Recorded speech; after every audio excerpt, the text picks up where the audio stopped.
Selamat datang kembali pemirsa, selamat bergabung dengan channel Menuju Pemilu 2024. Bersama saya Putut Al-Huda, dalam beberapa menit ke depan saya akan membawakan berita terhangat terupdate di hari ini, yaitu politik dan artis. Silahkan tonton video ini sampai selesai agar kita gagal paham. Salam waras, salam NKRI. Prabowo blak-blakan. Ini yang bikin as bingung politik RI.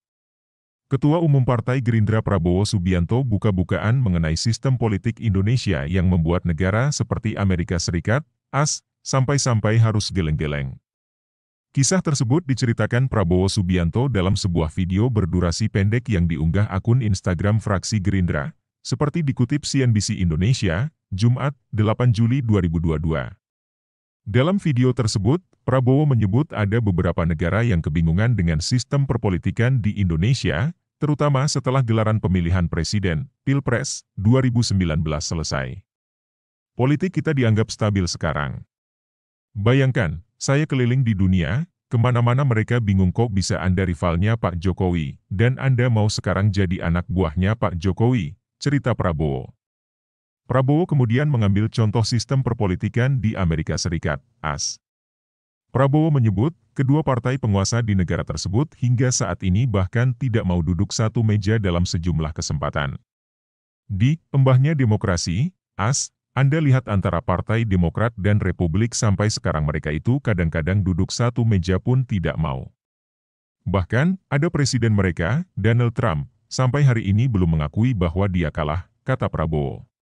Prabowo sendiri merupakan rival Jokowi dalam gelaran Pilpres 2014 dan 2019. Saat kalah untuk kedua kalinya 3 tahun lalu, Prabowo menerima pinangan Jokowi untuk mengisi pos Menteri Pertahanan dalam struktur Kabinet Indonesia Maju.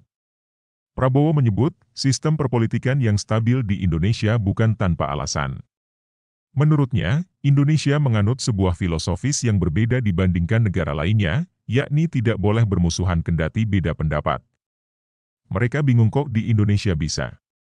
Di Indonesia filosofi kita lain. Filosofi kita adalah bahwa kalau kita berbeda pendapat tidak berarti kita harus bermusuhan, jelasnya. Kadang-kadang kakak adik di satu keluarga ribut, ya kan? Masa mau gontok-gontokan kakak adik?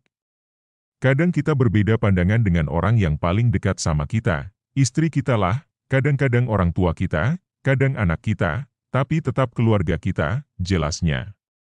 Prabowo menegaskan tidak marah dengan kekalahannya pada Pilpres 2019.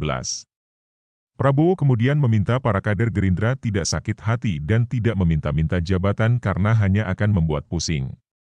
Tidak bisa 100% kita puas, tapi lumayan 70%. Saya ingin jadi presiden, enggak jadi. Mau marah-marah? Mau marah sama Tuhan? Ya enggak bisa. Tapi lumayan, saya Menteri Pertahanan sekarang, kata Prabowo.